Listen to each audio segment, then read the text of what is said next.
Bom dia, meu povo, a paz do Senhor, como que vocês estão?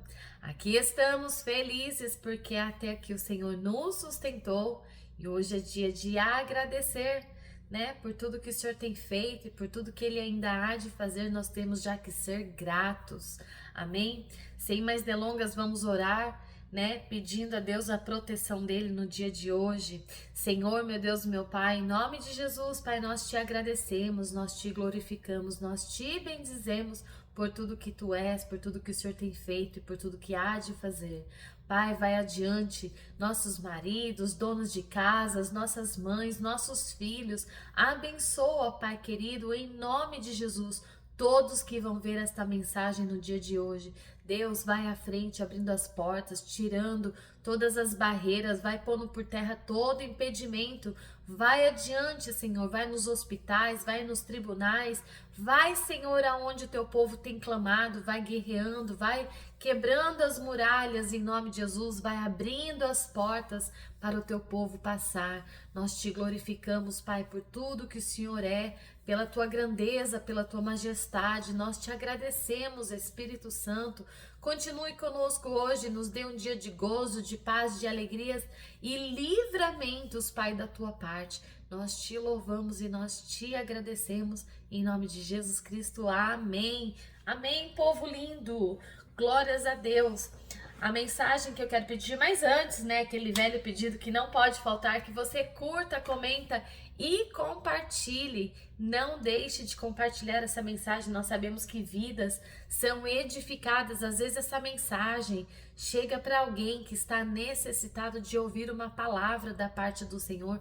Então não deixe de me ajudar compartilhando. Mande aí nos grupos de WhatsApp, mande aí para os amigos, para a família. Faça a sua parte. Amados, é tão importante porque uma mensagem chega às vezes sabe assim, num grito de socorro. Já teve situações do meu testemunho, da mensagem chegar quando a pessoa já estava sabe assim, naquele tempo que eu não aguento mais, Senhor, não sei mais o que eu vou fazer, eu vou desistir. E às vezes uma mensagem dessa traz um renovo para a vida da pessoa. Então, compartilhem, meus amados, só isso que eu te peço, compartilhem, amém? Sem mais delongas, eu queria dar o tema a esta mensagem: Deus está no controle. E o texto base desta mensagem está em Romanos 8:28, que diz assim: Sabemos que todas as coisas cooperam para o bem daqueles que amam a Deus, daqueles que são chamados segundo o seu propósito. Amém, meus queridos? Olha, amados, eu quero falar assim para vocês. Se você já passou, né, por situações que se perguntou, né, onde está Deus em tudo isso que eu tô passando? Senhor, em nome de Jesus, né? O que eu tô vivendo? Às vezes você recebe um diagnóstico inesperado, às vezes uma porta se fechou, você perdeu um trabalho, um relacionamento quebrado, né? Você talvez terminou um relacionamento, tá passando aí por uma fase difícil na vida, e às vezes parece que a vida ela foge totalmente do nosso controle. Quantos de nós vivemos isso? Me lembro lá no ano de 2008, no dia 16 de outubro, quando eu cheguei no meu trabalho por volta de 6:30 da manhã, eu entrava às 6:30 da manhã, eu já havia deixado a Gabriela no daycare, né, na creche, que a gente fala, daycare, e fui trabalhar. O Lucas havia ainda ficado em casa, porque a escola dele começava um pouquinho mais tarde. Naquele dia eu cheguei no meu trabalho e quando foi por volta de meio-dia, eles resolveram me mandar embora. Então eles vieram com aquela caixinha para mim colocar todos meus cacarecos do escritório lá dentro. Tinha foto dos meus filhos na parede, minhas canetas, minhas coisas, meus pertences, coloquei tudo na caixinha e saí daquele escritório chorando. Eu lembro que entrei dentro do elevador, eu chorava e só perguntava: Senhor, o que vai ser de mim agora? O que eu vou fazer com meus filhos? Porque eu estava recém-acidentada, há um ano acidentada, meu esposo tinha nos deixado e eu estava mãe solteira com 2 filhos pequenos. A Gabi tinha por volta de 2 anos já. O Lucas tinha por volta de 6 anos. Ele ia completar 6 anos no mês de outubro. E aí eu chego em casa, já tinha sido mandado embora. Quando eu chego em casa, porque eu peguei as crianças e saí para resolver algumas coisas. E eu cheguei assim já no finzinho da tarde em casa. Ou eu acho que eu fui mandada embora mais tarde, não lembro. Eu só sei que eu cheguei em casa por volta de umas 6 e pouca da tarde, já estava um pouquinho escuro. E quando eu cheguei na porta da minha casa, tinha ali uma ordem de despejo, porque o meu aluguel estava atrasado. Aqui nos Estados Unidos, eles dão 3 dias de atraso. Deu 3 dias de atraso, eles já colocam um papel na sua porta, como querendo dizer, o seu aluguel está atrasado, você precisa pagar. E eles falam assim, para você entrar em acordo com o office para fazer o pagamento. Se você não tem como fazer o pagamento, eles pedem que você se retira do apartamento. Então, você tem que ir lá fazer um acordo, falar, vou atrasar ou vou pagar daqui tal dia. E dentro disso também tem multas que eles colocam diariamente. E eu cheguei, não sabia, eu falei, meu Deus, o que eu vou fazer? Então, aquela notícia já estava na porta da minha casa. Quando eu abri a porta da minha casa, que eu fui acender a luz, cortaram a luz, também estava atrasado. Então, nesse dia, foi esse dia que eu cheguei e perguntei assim, Senhor, aonde o Senhor está? O que está acontecendo na minha vida? O Senhor não está vendo o que eu estou passando?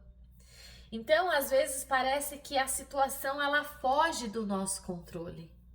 Mas Paulo, ele nos lembra de uma verdade eterna. Deus nunca perde o controle. Ao decorrer da passagem da Bíblia toda, de capa a capa que você lê, nós vemos que Deus, ele sempre está no controle das situações. Então, a passagem se cumpre. Sabemos que todas as coisas cooperam para o bem daqueles que amam a Deus, daqueles que são chamados segundo o seu propósito. Amados, nós muitas vezes não entendemos, né, como que passa tanta coisa na vida da gente, e a gente às vezes fala, Senhor, onde o Senhor está? Né? O Senhor não está vendo o que eu estou passando? A gente questiona o Senhor. Então, essa carta escrita aos Romanos, né, escrita por Paulo, e a carta, né, do capítulo 8 é considerada o ápice da carta, né, trazendo consolo e segurança aos que vivem no Espírito. Então, em Romanos, né, do 1 ao 7, esse capítulo todo, Paulo, ele fala da vida no Espírito. Já não há mais condenação para aqueles que estão em Cristo, né? Todas as vezes que você tiver realmente em Cristo, já não há mais condenação sobre a sua vida. O Senhor, ele está sob controle. De Romanos 8, 18 ao 27, apresenta o sofrimento presente como temporário, comparado com uma glória futura, algo que o Senhor tem reservado para nós. Até a criação geme, amados, né? Esperando assim uma redenção. O Espírito Santo, ele ajuda na fraqueza, ele intercede por nós. Quantas vezes nós não temos palavras para falar, para decifrar, né? Contar para o Senhor o que nós estamos passando, às vezes só tem lágrimas, só conseguimos chorar. E o Espírito Santo, ele intercede por nós, o que nós não conseguimos na nossa pequena força, o Espírito Santo leva a Deus e fala, aquela alma está gemendo, aquela alma está sofrendo.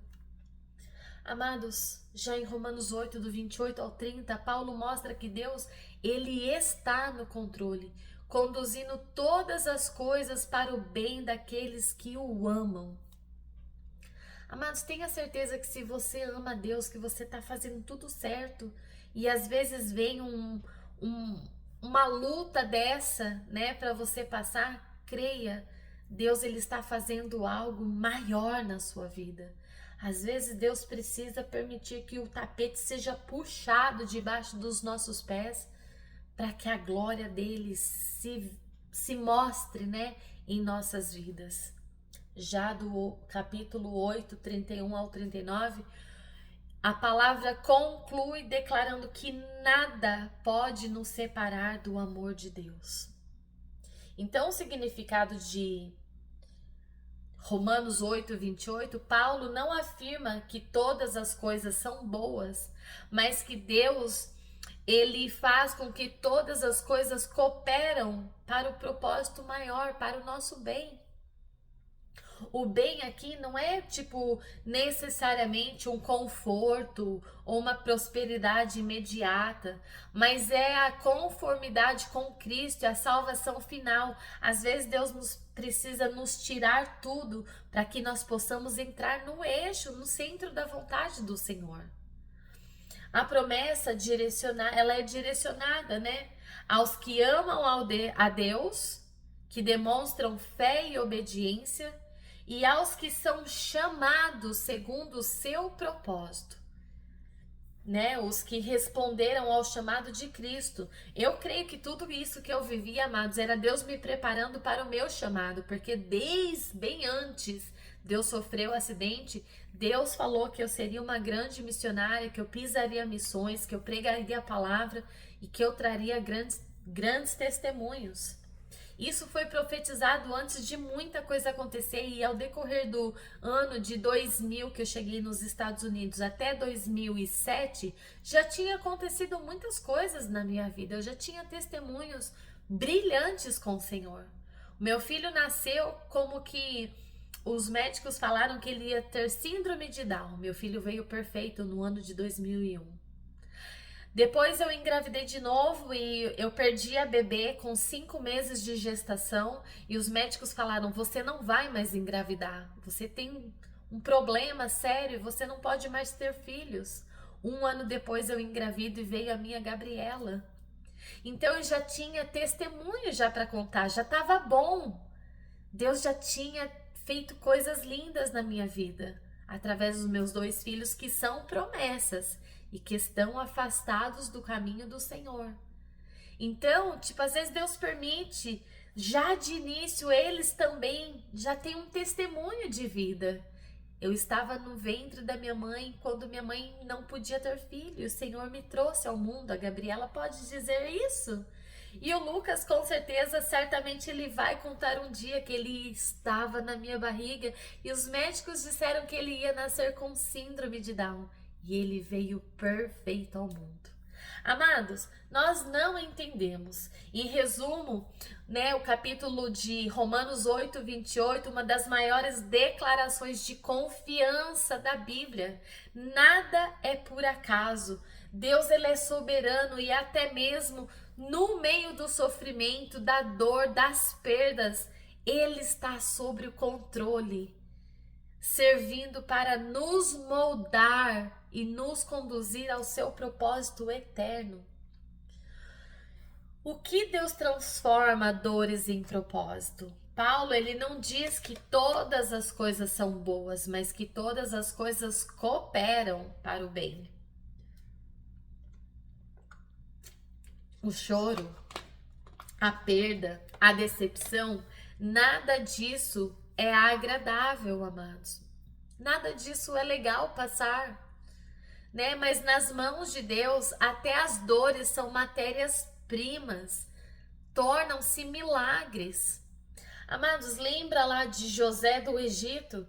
Seus irmãos o venderam, ele foi injustiçado, preso, mas depois ele pôde dizer: vocês intentaram mal contra mim, mas Deus o transformou em bem. Todas as coisas cooperam para o bem daqueles que amam a Deus. O Deus que governa, amados, até o que não entendemos, o Senhor, ele muitas vezes trabalha de formas que nós questionamos. Nós enxergamos apenas uma parte da história, aquela parte onde o mundo está desabando sobre a nossa cabeça. Mas Deus, ele vê um todo. Ele é autor que já conhece o antes, o meio e o fim. Nós só sabemos o que nós estamos passando, e aquilo pra gente já tá sendo, né, uma história de terror. Quantas vezes a gente fala: meu Deus, quanta luta, quanta coisa. As minhas lutas, amados, elas vêm de avalanche, vêm assim, ó, uma atrás da outra, para tirar o fôlego da gente. O inimigo, ele não cansa de se apontar assim o dedo dele em mim. É constantemente bombardeios. Mas, amados, olhe para a cruz. Os discípulos, eles só viram tragédias. Parecia o fim da esperança. Mas Deus, ele estava no controle. E a cruz, que parecia uma derrota, se tornou vitória no meio da história. O Deus que garante esperança no meio do caos. Paulo escreve isso não da segurança de uma vida confortável, mas de alguém que já passou por prisões, por açoites e perseguições. Paulo foi um homem completamente perseguido. Nós sabemos disso, nós já lemos isso na Bíblia. E mesmo assim ele podia declarar: se Deus é por nós, quem será contra nós? Lá em Romanos 8:31. Talvez você esteja em meio ao deserto, mas creia, o mesmo Deus que abre o mar, que tira a vida da morte e a esperança do caos, meus queridos, ele continua no controle da sua vida. Para nós concluirmos, Romanos 8:28 é uma promessa. Não que será tudo fácil, mas que tudo terá um propósito quando confiamos no Senhor. Creia que tudo que você está passando é um propósito do Senhor. Nada acontece fora do controle de Deus. O que parece perda hoje pode ser um testemunho para você amanhã. E o que parece silêncio hoje pode ser o preparo para algo maior. Meus queridos, talvez você tenha chegado aqui até com dúvidas, com medos, em meio às perguntas sem respostas. Mas hoje Deus, ele te chama a descansar nessa verdade, que ele está no controle. E se você o ama e se você confia nele, todas as coisas, inclusive as lágrimas que você tem derramado, cooperarão para o seu bem. Amém, meus queridos? É essa mensagem que eu trago para o teu coração no dia de hoje. E eu quero orar por você. Senhor, meu Deus, meu Pai, em nome de Jesus, Pai, obrigado por esta palavra. Pai, nós sabemos que todas as coisas cooperam para o nosso bem. Que o Senhor possa estar trabalhando em nossas vidas, nos dando graça para suportar todas as nossas provações, todas as nossas lutas. E em nome de Jesus, nós somos mais que vencedores em Cristo Jesus. Amém? Amém, meus queridos? Como diz a minha amiga Jana, estamos vencendo, tudo é um vencimento, né? Ela fala assim, estou aqui nos meus vencimentos. A gente tem mania de falar, eu tô aqui nas minhas lutas, né? Nas lutas diárias. Não, nós estamos nos nossos vencimentos. Eu aprendi a falar com ela, estamos vencendo, tô aqui nos meus vencimentos. E é assim, meus queridos, vamos declarar, não estamos nas nossas lutas, mas estamos nos nossos vencimentos, porque nós somos mais que vencedores em Cristo Jesus. Amém, meus queridos? Um beijo para vocês, fiquem todos com Deus. Uma quarta-feira abençoada em nome de Jesus. Que Deus, ele esteja aí cuidando, protegendo, e saiba que toda e qualquer provação que chegar na sua vida, bater na sua porta hoje, creia que tudo vai cooperar para o seu bem. Hoje você vê como um grande problema, você não sabe talvez como fazer, o que fazer, mas creia, ore, confie no Senhor, que no mais tudo Ele fará. Amém? Um forte abraço, fiquem todos com Deus.